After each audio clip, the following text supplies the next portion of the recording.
Evening, everybody. It is 6 o'clock here on the 9th of February, so we'll go ahead and get started with the Planning Development and Zoning Commission meeting for this evening. We'll start with roll call, and thankfully everybody appears to be here. Next up, we'll go, if I can get everybody to stand for the pledge, please. Pledge allegiance to the flag of the United States of America and to the republic for which it stands, one nation, under God, indivisible, with liberty and justice for all. Honor the Texas flag. I pledge allegiance to thee, Texas, one state, under God, one and indivisible. Okay. Thank you very much. Let's see. Let's start first with if there's anybody here to meet their meeting requirement because they've applied to be on Planning, Development, Zoning, or one of the other boards. If I can get you to come up to the microphone and just state your name for the record so they can have record of it. One taker? Okay. Yes, sir. Good afternoon, everyone. My name is Kenya Lewis, for the record. Thank you very much. Anybody else? No? Okay. Next, we'll go to public comment cards. No public comment cards, right? No? Okay.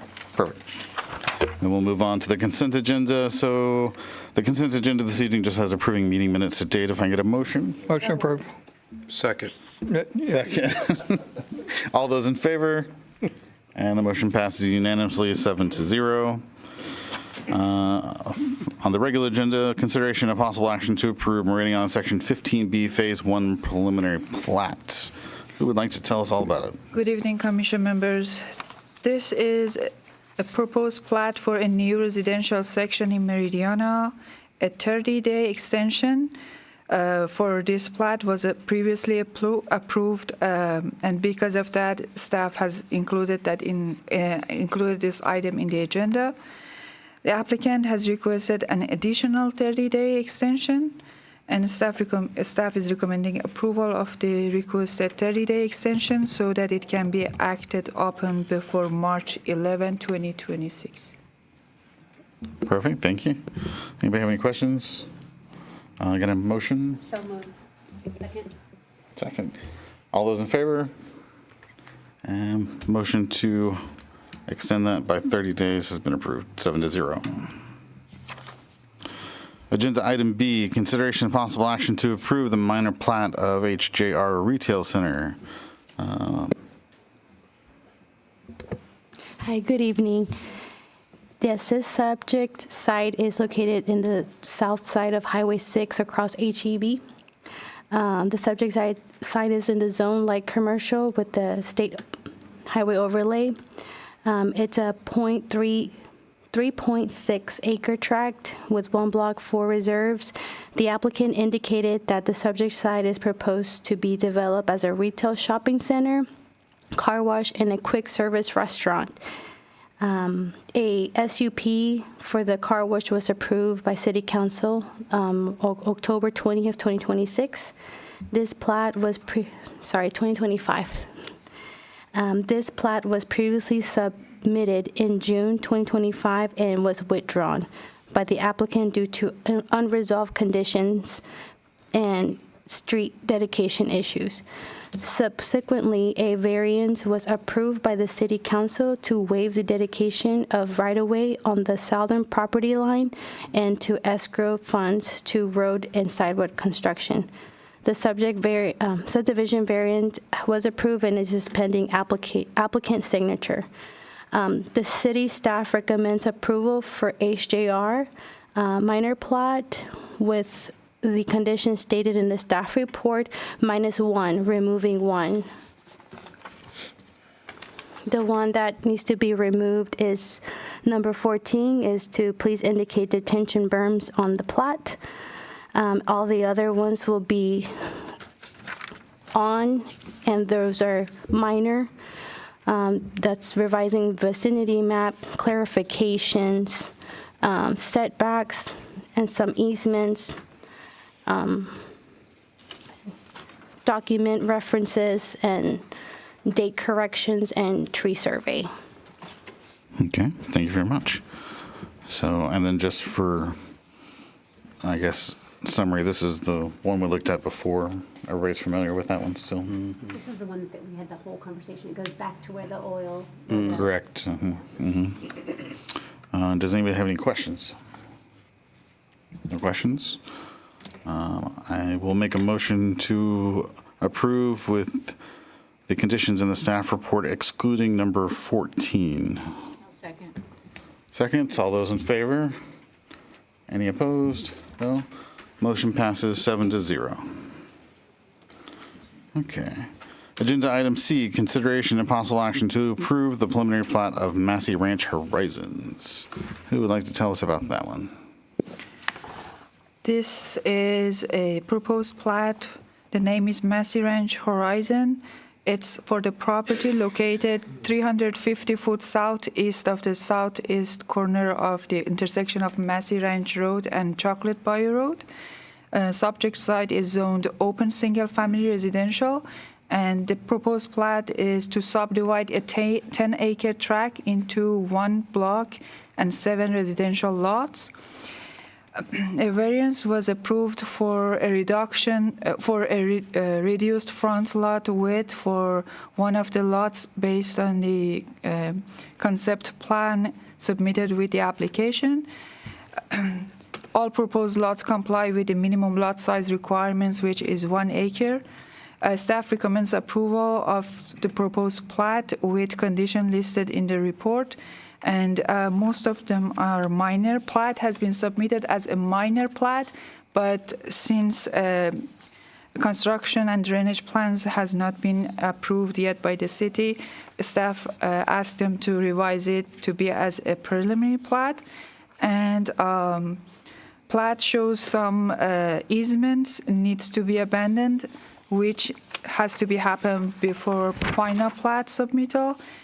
And proposed layout differs from the layout used to get the lot width variance approval, and they need to revise layout, the plat, and the other plans, for example, approved drainage plan, to match with that approved subdivision variance. And they need to provide 3 survey. Okay, thank you.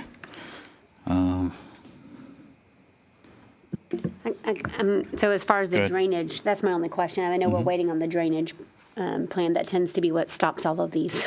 You know, they're like all excited about it until they see that they're going to have to. They have approved drainage plan. Okay. But we asked for more clarification about Okay. it, and also since they need to revise the layout for They may drainage change plan it. will be changed. yes. Okay. And just looking at the vicinity map here, Yeah. it looks like it touches Old Chocolate Bayou. I just don't see it on the plat unless it's Yes. under the County Corner- Road the 89. Southwest corner of 10 acres is Chocolate Bayou. You can see the curve. It's labeled County Road 89? Yes. So it comes off of Chocolate Bayou. I see. It's like on the corner Yeah. there. Okay. Who else has questions? Okay. Anybody? No? Can I get a motion then? First, with conditions? With conditions? I'll second. Seconds. All those in favor? And all opposed? No. Motion passes 7-0. Okay. Agenda item D, consideration and possible action to forward a recommendation of approval to City Council for a subdivision variance for a property located at 3702 Chocolate Bayou Road. This is a subdivision variance for about 2.73 acre tract of land located at 3702 Chocolate Bayou Road to allow development without sidewalk along abutting streets. Property is located in the city of Manvel, ETJ, at the southwest corner of Bailey Road and Old Chocolate Bayou, owned by Angel Land Developers, LLC, and proposed for gas station and convenience store. Site development began prior to city plat approval. A minor plat submitted in 2025 was denied for non-compliance, and resubmittals did not resolve sidewalk requirements. Civil plans approved by the Drainage District did not include sidewalks.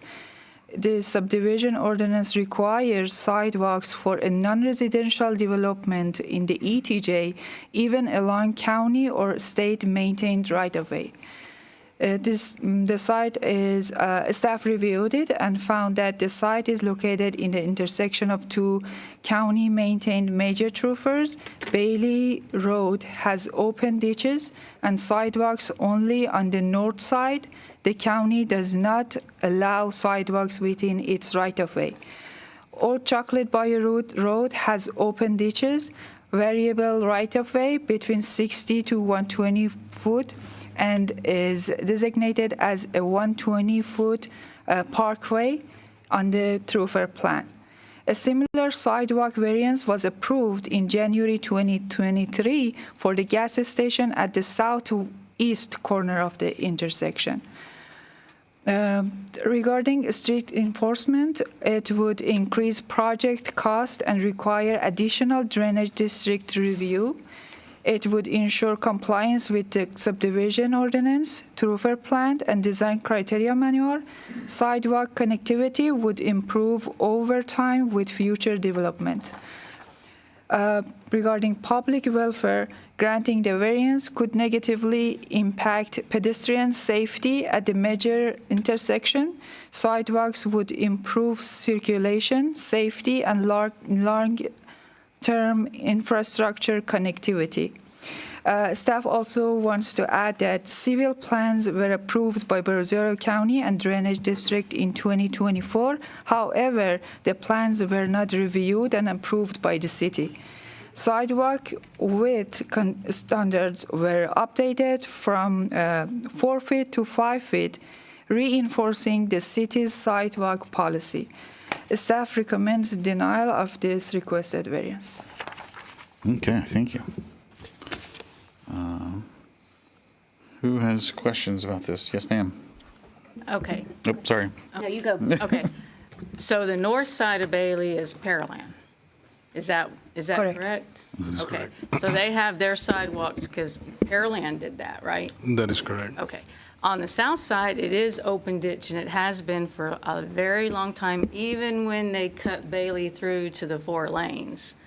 I guess the other question is, it would not conform with the other properties all around it on the south side of Bailey, so why not think about giving them the variance? Because of the, I know we want sidewalks, I also know what's over there, but nothing else has sidewalks until you get into the Pearland area or where the houses are, which is further down. They have sidewalks. Correct. So this item would remind you of some of the other conversations we've had as part of sidewalks. Yet this particular instance, this particular property has its own uniqueness in terms of the reason why they're requesting the variance. And like you mentioned, some of the existing surroundings, and Ellie's report had detailed out a lot of things to that effect. Staff's recommendation of denial or denying the variance related to sidewalk is a principled position that sidewalks are important for the city of Manvel, and the fact that issuing a variance on a sidewalk always has an impact, a detrimental impact, even though we understand the fact that there are challenges on the site. We would want to, our recommendation is based on the principle that sidewalks are necessary and we need to do whatever can be done to include the sidewalk. Now, the location of this property is, like you mentioned, it's at the edge of the ETJ, is not within the city limits. It is along the street, which has a sidewalk on the other side, and the other side is, the jurisdiction is Brazoria County and then Pearland further north. So there are those unique considerations that applies to this property. Also, the fact that on the other side of Chocolate Bayou, you have a gas station, which I'm not 100% sure if it was 2023 or 2023, I believe. So in 2023, that property had a similar situation where they were in the ETJ. Somehow they went ahead with the project with Brazoria County approval and got into a situation where they had to have the plat and a sidewalk was required, and they requested for a variance, and the city council had approved a variance back then for that particular project. So that gas station doesn't have a sidewalk. Now, to your question and to your point, yeah, of course, it is a challenge to have just sidewalk on that one property, but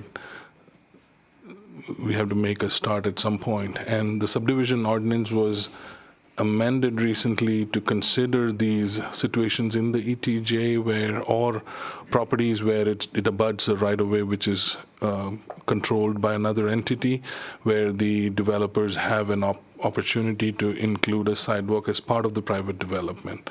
Now, in this case, what did not happen was that the applicant was not able to submit their plans for review by the city until construction had already begun, where Brazoria County approved their plans, gave them a green light in terms of proceeding with construction without the city being involved. And it got to a point where I think we noticed, and they also needed a plat approved for certain other like their septic permit and stuff. So that's how it came to the city's attention. And the applicant is here, both the property owner, the developer, and the architect are here. If you all have any questions associated with what happened at the county or how they got into this situation, or if you have any additional questions of them. Okay. But to answer your question, yeah, it is a difficult situation where staff, as I said, from a planning perspective, from a safety perspective, from adding value to the community in terms of pedestrian safety, sidewalks are necessary. It's important. We do understand sometimes there are these unique considerations that happen. In the recent past, we've had a couple of other projects where variances were considered. Now, those situations were within the city limits. Now, this is in the ETJ along a right-of-way, which is governed by Brazoria County. So there's a lot of factors that are associated with this particular project. But from staff perspective, we would want to take that principal position of sidewalks are necessary, so issuing variances may not be a good idea. But we would depend on y'all's wisdom and y'all's insight on things to make a decision so that council can have a recommendation from y'all. Okay. Yes, ma'am. But that Sonic, you're saying that where that gas station is next, that's one that has that Sonic, right? The gas station with the Sonic in there? So that particular project was the one that kind of that one doesn't have a sidewalk, right? That's what you're saying? So And that's the one that, I'm sorry, this particular project has already started construction or no? They did. They started construction. And then y'all realized it, oh wait, this has to be through our committee. But the other one, did it come through us at all, or it came late, same thing, it kind of came late in the game? My recollection was that it came late. That's why they were in a similar situation, and they ended up requesting for a variance. And back then, it was the same situation. Staff recommended not to approve the sidewalk. However, City Council looked at all the factors, and they decided to approve it. I mean, and I guess just it's a complicated situation when you look at they're trying to do the right thing to go through Brazoria County, and then they're doing all the things they need to do. They get the green light, and then we're like, I mean, late in the game, it's complicated versus, somebody that's in our city limits and they come straight to us and we can tell them everything up front. And I'm sure they could share with us some of their frustrations in the building process. You've already got the green light, you've already budgeted, you've already planned, you've already designed everything, and then to be told, 75% through, oh, just kidding, now you've got to completely change your designs. I understand the principle. I mean, we tell people all the time, how much of our conversations up here are about sidewalks? I feel like a lot. Yeah. And we value them, but, I am also sympathetic to developers that are doing the right thing, and then they get to the third hour and they're expected to change. So I don't, Yes, sir. I'm trying to think if there are any other sidewalks on Bailey in our area. Just on the On that Pearland side? On that side? opposite side. Just on the Yeah, north the side. opposite side, nothing on the south side, okay. But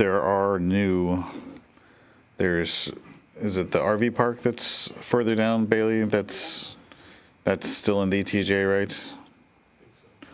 And then there's the complication if you think about this is going to be retail, and then next to it's retail. Like you're going to have kids and people that are going down to the Sonic and the gas station and down to this retail facility. I mean, you do have to consider that safety as well. That the more that you have developed, the more foot traffic you're going to have, or bike traffic, or scooter traffic, or whatever. And so we want it And to be that's safe. that is turning into a major intersection. Yeah, it is. It's very busy down there. And so while this one gas station may not have it, we do want to be mindful of what. Who's going to build Yes. it later?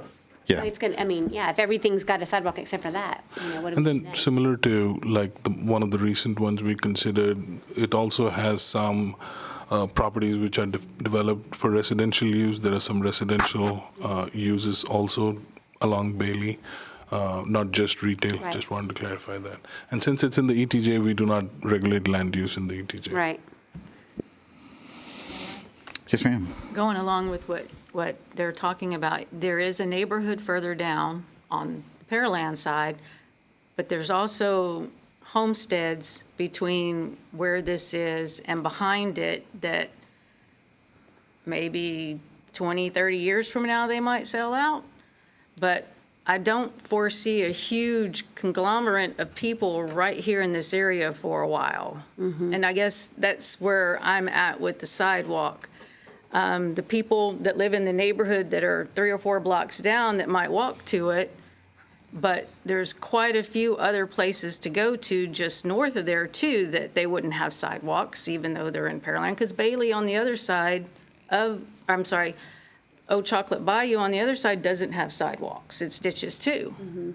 So I guess that's my other concern is we make this one person do it, but yet here everything else is exactly the same. And it's a sidewalk to nowhere. Yeah, it is. It is. For the moment, potentially. Right. Thanks for that addition. You're right, because it's everything's changing. I mean, we've seen this town change drastically in the last. Well, the applicant's here, so I don't know if y'all have anything you would like to add or anything else for us to consider. Yes, sir. If you would just come up and state your name for the record, please.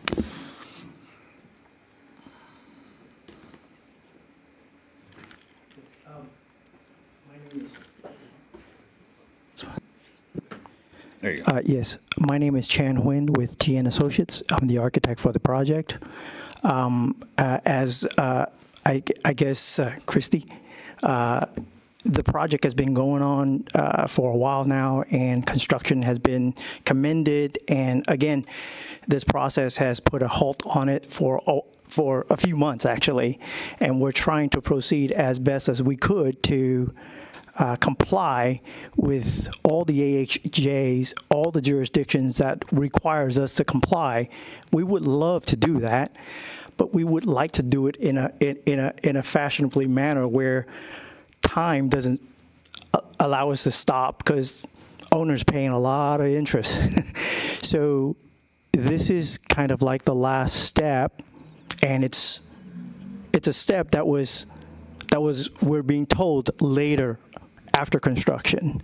So I feel like we're being kind of told later at the game, where if we knew ahead of time, we would have done a better job, I believe. And so we're kind of pleading, hey, can we get this variance real quickly so that we can comply with one of the stages and then proceed with our project? And even if for some reason you guys feel like, you know what, you need to do that, give us a conditional approval so we can move forward without halting our construction process, I guess. That's our request. And we have the site plan. I'm assuming this is what it's as or proposed to be as right now. If you added the sidewalks, what would have to change about it? You would have to obviously put the sidewalk inside of our property. Mm-hmm. It wouldn't be outside of property. And then we would have to resubmit it back to the drainage district for approval. And this is BDD number 4. So their reviewing process is extremely long process for approval.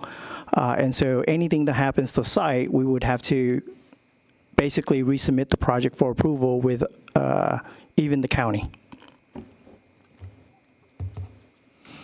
Okay, thank you. Anybody else have any questions for? I mean, ultimately, even if we go in and are to approve it, city council still has to, we make a recommendation to city council. If we deny it, it goes to city council and they can say, well, this doesn't conform to the other ones, and they can give the variance also. So. Yeah, we're just a recommendation, You know, so.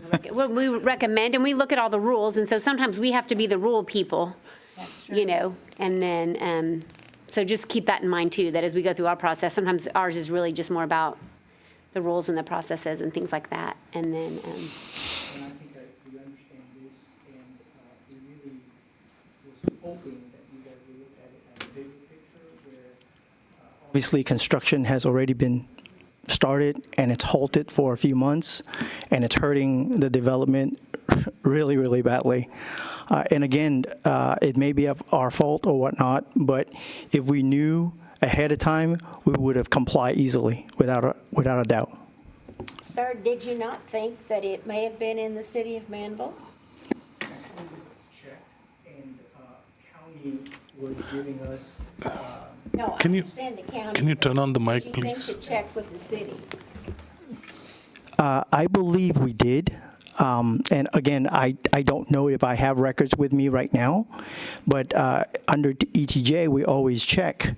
And I believe at the time, county wanted us to, was able to review everything. And they even told us that, and I cannot, for the God of me, cannot find this email, if I've seen it, that plat is not required. I can give you the permit at this time because you've already gone through all of that. tricky when it's in the ETJ. Yeah. Yeah. So the sticking point with the layout is it the septic spray field? Basically, there's no space there between the front property line and. Correct. Well, they've also, and I guess when we submit the plans for review and septic were approved, but only the contractor of the actual septic installer can pull the actual permit. So this happened when the contractor, months and months and months after the plan's approved, he went and pulled out the permit, physically pulled out the permit, and that's when the plat was required, and that's what signals all of this.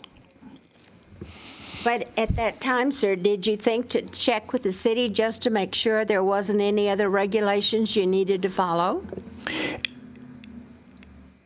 I believe we've done that. I don't think that the city have asked us for a plan review because it's in the ETJ. It's been so long, I'm not remembering that factor. Mr. Jones, they did not contact the city?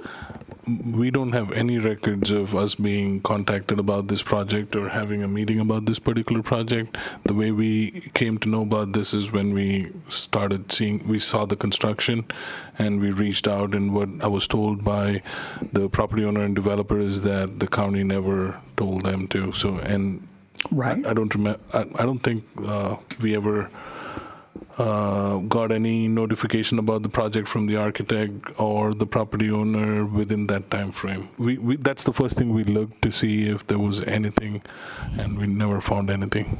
Okay. So what is that process between the county and the city when it's in the ETJ like this, right? I mean, obviously, there's nothing we can do about that, but it's problematic that it the is. county is giving building permits within the ETJ and not directing them. And I have a feeling that's what happened with the C-store across the street. That's why we're running into the same process or misunderstanding, I guess. One clarification. I'm going to see if you could answer that question.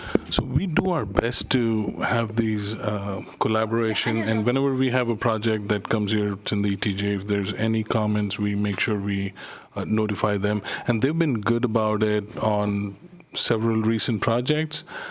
I'm not 100% sure what happened, but occasionally we see this happening every once in a while. Sometimes it's a residential project, sometimes it's a commercial, and on commercial project, it's a bit more complicated or impactful because the city has the planning authority, not the county. And there are several regulations in our subdivision ordinance that applies to how the site needs to be developed. And if you miss that, then you run into the situation of, in this case, just one variance, but sometimes it could be multiple. But whenever this happens, we reach out to the county, try our best to get that relationship or some sort of a process where we mutually kind of notify each other. But sometimes, I don't know what it is. We just have to figure it out somehow. And we're on it. And we've coordinated some of the other projects that we have in the pipeline, and it's been working fine. But occasionally we see some of these issues pop up. I just want a little bit of clarification. So when you went to put the septic in, the septic pulled the permit from the city of Manvel, and that's when you found out? Yes. Okay, thank you. Did you have something? No. I just don't know how county approved this. I don't either. There's so many things that I'm looking at right here that are, I know. I mean, not just septic, but you get into parking. I mean, Yeah, see, now I think it's things- right. so many things that even county requires that it's almost like they missed. So, Okay. Does anybody else have any more questions for our applicants? No? Any other questions in general? Huh? I don't Yeah. think so. Thank you very much, sir. We appreciate it. And Does Are it we- impact parking if they put them? so I think the real problem is down there on the end where the septic field is, and then, Yes. I mean, between the property line and the edge of the parking is, it's 11 feet 1 inch, so I don't know what rules surround that. And Joe's, to his point, is there something that is, they move forward now but we say, hey, you have to either add this in the future or escrow funds to add this in the future? It still messes with their property line, though. It would have been straightforward if this property was within the city limits and we owned the right-of-way, the escrow and all of that would have been a straight recommendation. But with this being in the ETJ and the right-of-way being controlled by Brazoria County, not 100% sure how escrowing would work. But like I said, our ordinance requires that a sidewalk is put in place on the private side so that in the future it can be connected. Now, I think what the applicant or the architect was alluding to was allowing the variance with the condition that sidewalk is installed at a later stage after the project is completed. I think that's what the request That was was. what I understood. So that they can proceed with the plat and get the whole project completed and do the sidewalk as a separate project when they're not in that time crunch with the construction. And if that is a condition that the commission is willing to recommend to the city council, I think that's fine. I mean, I know I personally would rather see, I don't think either option, on either end of the spectrum is great. So I think something in the middle would benefit everybody, is my personal feeling, so. Yeah, I mean, as much as we worked over the, however many years I've been on this committee, like we've worked very hard to be consistent because it's not fair to I'm saying we want to be consistent and we want people to know when they come to us that we're consistent and that we're upholding the rules that we've worked so hard to establish because our town is just growing. And so I respect that and work all of that. But at the same time, I agree that we do have to understand that this is such a unique situation and it is fell through the cracks, it seems like a little bit. So, I mean, I do, if we have the ability to do, is it a conditional approval with, the sidewalk being added, before they finish the project? That might be, I don't know, if that's a possibility, however we would word that. Or just like a date, like a year, within 2 years from approval. The deadline. Yeah. But you know how it is. Yeah. Once somebody gets an occupancy permit, they we have no forget. control anymore. So it would probably need to be within the, No. you know, it needs to be before, you know, I don't know how we word all that. That's where you come in. Couldn't they do They'll have a couple days to put the wording together before council has to look at it, so. like a conditional approval or something of Yeah. that nature? If that's a possibility. Or sidewalk installation. Well, it's just part of the Yeah, process. and then, I mean, that, like I said, that's just our recommendation, so, if y'all can find a way to make that work, I think that sounds like our motion, so. We can definitely we can communicate that to the council, but again, like you said, sometimes it becomes a tracking issue. We will have to have a development agreement with the applicant. So in a way, this is like a delayed enforcement of the regulation than a variance technically. So, Yeah. so Bobby, do you More or want less. to? If we make it conditional, does it input. have to be completed before the project's completed, I guess is my question. Bobby has an answer. No, we don't issue anything. The only thing would be the plat. Once the plat is approved, they are not coming back to the city because we do not issue permits in the ETJ. So if we have a development agreement signed, then maybe we can use that to have. Almost like some of the phasing stuff that we do, Joe, is it just, instead of doing it now before the plat gets recorded and stuff, it would be done, I guess, at some point later. And the only leverage we have at that point, it would be contractual. You know, we'd have a legal contract that we could pursue if that wasn't, you know, they didn't fulfill their part of their obligation, so. Okay. So, can reasonably be done then? Okay, very good. So, I mean, could you pull permits? Because they'll have to have a permit for different I thought businesses, Joe just right? said that they don't have to. They don't pull a issue permit from- we don't issue Don't have permits. to have permits for, In the ETJ, we do not issue specific permits. Yeah, and they don't care, they don't care. Yeah, go ahead. This will be to Bobby. With that contract agreement, is there any way that, I know it's kind of foresaying, but if they do not meet the contract agreement after so much time, then they just pay the city the money to do it? I mean, is that even feasible? You know, not like an escrow, but instead of like going to court or whatever?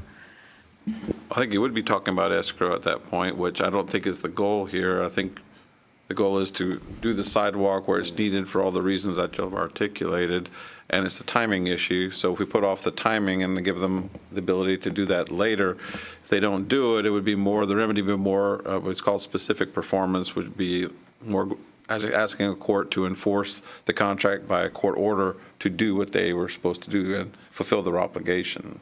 If they don't, and then the city would have to come in and put in the sidewalk and possibly at its own expense, then we'd have to pursue damages, and the city would put it in and then charge them and have a judgment or a lien on the property or something like that. But that's all future legal remedies in extreme, you know, litigation settings and stuff. But for now, I don't think the goal was for escrow. I think it was just to allow them some time to do from what I heard anyway. Kind of implied by the contract. So we could possibly put a lien on the property, the city could put a lien on the property if it were to get to that. If the city had to do it, otherwise, the first thing would be to do, hey, you know, you're on the contract, you've contracted to do this obligation, you haven't done it, you're in default, you notice, you need to go ahead and do what you said you were supposed to do. And if that doesn't happen, then we would have to go to court and pursue all of the legal remedies we'd have available to us. Yes, thank you. Okay, so it sounds like our motion is to recommend approval with the condition that the sidewalk be added at some point in the near future. The exact date, y'all would have to tell us what you think is best. Yeah, and we can get with the applicant to see what exact date they would be looking at. Is there any other discussion before I make the motion? Is there No. other conditions, or is that the only one? I think that's the only condition, is that The sound only correct? condition was the sidewalk? Okay, if we add that. Okay, Yeah. then I make that motion. Seconds, all in favor? And that was what, 1, 2, 3, 4, 5, and all opposed? 2, so motion passes 5-2. Okay, agenda item E, discussion on Meridiana PUD townhome allowance.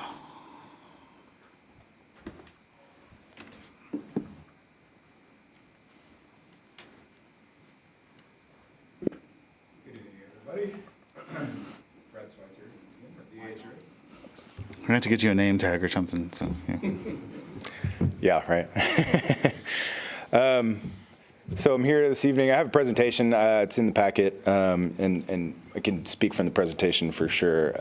But I think there's a lot of salient points that can be made without that as well. So I'm here tonight to talk about the possibility of a potential PUD amendment to allow 40-foot wide lots with detached standalone homes in lieu of the currently allowed and required attached products within the remaining 40 acres of the townhome land use areas in Meridiana. The goal of this discussion is really just gather consensus on whether or not this is a viable way forward. We don't want to waste your time if it's something that you won't support, and just time and effort that's not necessary if everyone's like, no way. So before I get too far into the weeds, though, the attached products are required in the remaining townhome land use areas, and the developer's fine with proceeding that way. The image on the bottom right is actually an existing image of a home in Iowa Colony. So, you know, there's a market for it, and we can proceed as is, but we think that there's wins to be gained here by allowing for this change for both the city and the developer. So to backtrack a little bit, Mayor Martin recalls the original development of this master plan community 20 odd years ago. When you're planning for a master plan community, you want to include as many potential home sizes, product types as you can. You don't know where the market's going to be in 20 to 30 years. And lo and behold, 20 years later, we're here and we're like, hey, the market's changed from what we anticipated the needs would be when this original negotiation was happening. And that's just to ensure the long-term, as you all know, the long-term sustainability of these investments for both the city and the developer. So unfortunately, what's going on here is a change was made to the PUD in 2022. It had kind of unintended consequences, I think, where city staff had requested that all products within these townhome land use areas be attached. And I think that was done, I don't want to put words in, I don't think it was Joseph's request either, but I think it was done to try and prohibit the type of development where you have shotgun type houses on 25-foot wide lots that are detached. And what that did was it basically prohibited wider detached lots within these townhome land use areas. So as Meridiana has matured as a master plan community, it's become clear that, you know, it's very successful.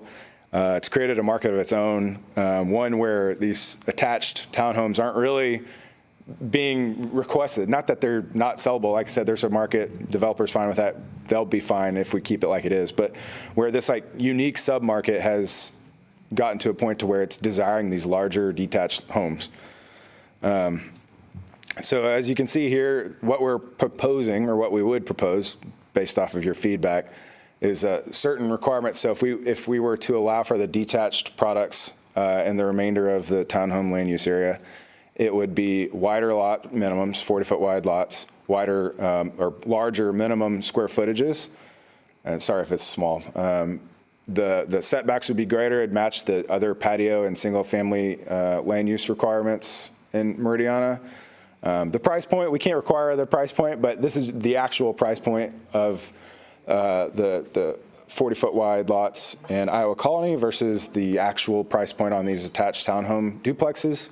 There are no triplexes, but we are permitted to have those. But so there's a significant price point difference. And then the actual density would go down, obviously, with larger lots.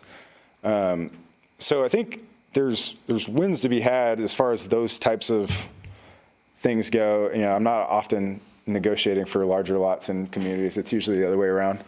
And I think there's clear benefits to having smaller lots in other areas, even in Manvel, but in Meridiana, that's just not the need. And I think it's important to cater to where the market's pushing things.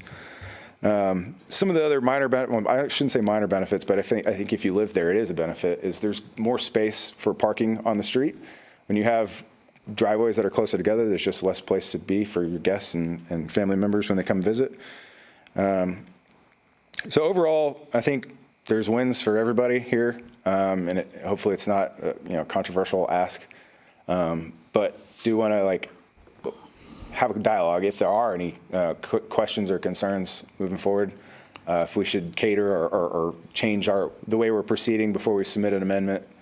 And if there's not, let me know, and then we'll get it submitted. So, and Joe's, I don't know if you had any other thoughts on this, if you wanted to chime in. If not, Yeah, I was going to ask, because I know my thought process on it, but what am I missing? On the process? Just in general, on what are your thoughts on this? Well, like Brad said, there is a market for duplexes, definitely. But then it's also clear that in the recent times there's been some shift. A lot of people have started preferring smaller homes, which are detached versus duplexes. So we do not, going from a duplex or a townhome to detached single family, we see like density wise and a lot of other factors. It is a good thing. It's not necessarily a bad thing.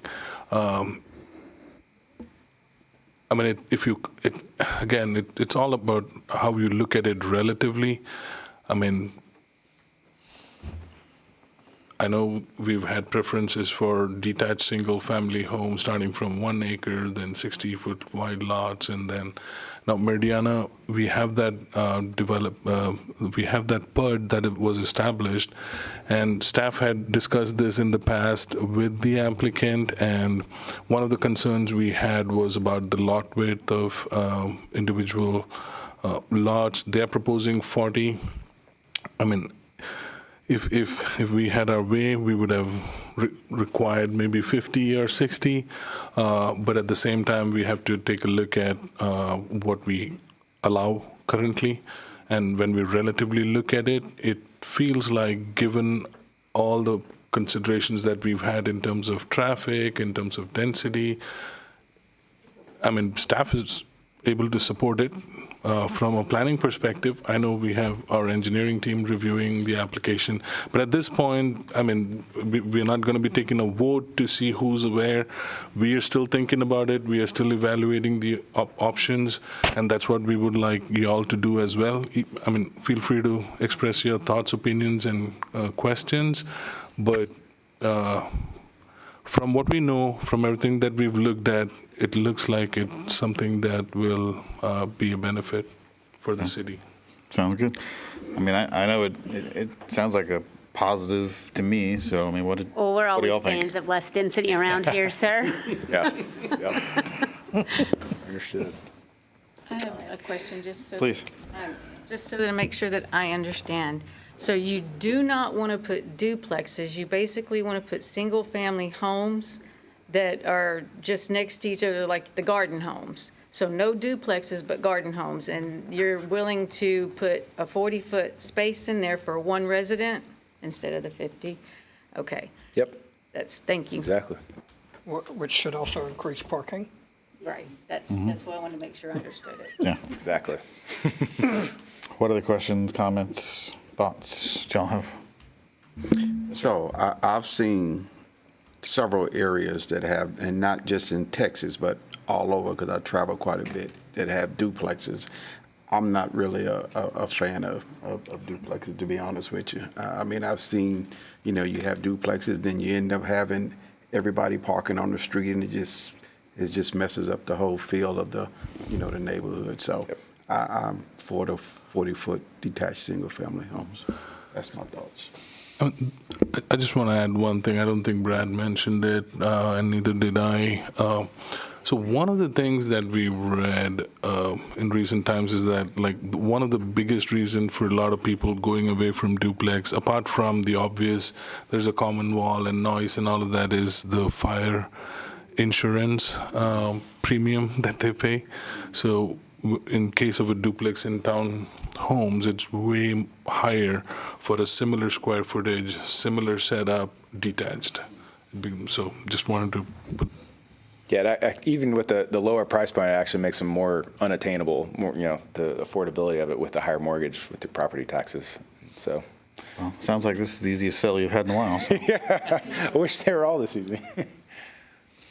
Any other questions, comments, concerns, motivational statements, anything? No? Hey, yeah, this is great. Okay. Thank you so much, sir. Then I Thank y'all think very we're much. going to move on. Appreciate it. Finish up with these last 2 or 3 items here. Consideration and possible action to direct staff to provide applicants written statements of the conditions for any conditional approvals, the reasons for disapproval of any plans or plats that were not approved per Texas Local Government Code 212.0091. I'll make a motion to approve. Second, all those in favor? Very good. Motion passes 7-0. And it's time for our development update now. We haven't done one of these in a long time. I think the last one we did was back in October. So we missed the November one, December one, and we had one meeting canceled, so January. And No probably excuses. we'll have one next meeting as well. So we have an update document that was included in the packet. In terms of pre-development meetings, we've had several meetings which were just repeats of meetings that we've had in the past, some of the projects that you're already aware of, and these are just due diligence meetings to talk about the planning process, development plan review process and everything. And if you all have any questions, feel free to ask. In terms of certificate of occupancy, you'll see there are several businesses that received their certificate of occupancy. We have a hair salon and barbershop. We have a real estate firm that moved in to their spot on Meridiana Parkway. We have McDonald's at Highway 6. We have Dunkin's in the Manvel Town Center. And then Lowe's got their certificate of occupancy as well. During this time frame, we did not issue permit for ground-up construction for any projects. And then in terms of other updates, as y'all may have noticed, the West Wing expansion, the work on that has begun. So Large Avenue is closed, and I think it was pretty recent. It was last week. So as days go by, you'll see more and more progress. You'll see the work on Heritage Park as well. We had an open house today, as most of y'all saw. That was an opportunity to get more feedback on the draft and some of the big points of our comprehensive master plan and major thoroughfare plan update process. We had a good turnout. There were a lot of people, a lot of discussions, a little bit of debate, a lot of input that was provided, and we had feedback forms. We had a board where they could identify their top priority in terms of recommendations. So looking forward to what that turns into, or I think whenever we are ready. I'm not looking at the specific dates right now, but pretty soon, and it'll be advertised heavily so that everybody's aware. We'll have our public hearing processes, and we'll bring those back to you for recommendations to the City Council, and then public hearing with City Council, and the plan will be adopted with or without changes. So with that, that's all I have for the development updates. If you all have any questions, I'll be happy to answer. When's the Indian store going to be open? So I think their shell is ready, and their plans are under review. So as soon as they're able to address all the comments, it'll be open. Yeah, they're trying their best to get it as soon as possible. I know we start asking you questions about all these pre-development meetings, and you're always like, I don't know, it's just pre-development. But I just noticed the one over there, the one that's by Bighorn, is that not the same as where they were going to do that Mexican food restaurant? It's the same. It's the same. Oh, it so was it's the same one still? Yeah, it's. I think it was a meeting to ask some more detailed questions on But it's not a processes and different stuff. development. No, it's not a different one. I'm getting excited about a Mexican food place around here, okay? So but let's just get this one moving. As long as it's good. With real margaritas. We have one this time. Okay, anything else? Nope. No? Okay, last item, everybody's favorite. Make a motion to adjourn. Second. Second, all those in favor? Motion passes 7-0, just like it always does. Thank you, everybody. You have a great evening. Yes, sir. For the meeting, yes, sir. If you could just come up to the mic real quick and give us your name, and then she'll add it to the list, and it'll be on the record as well.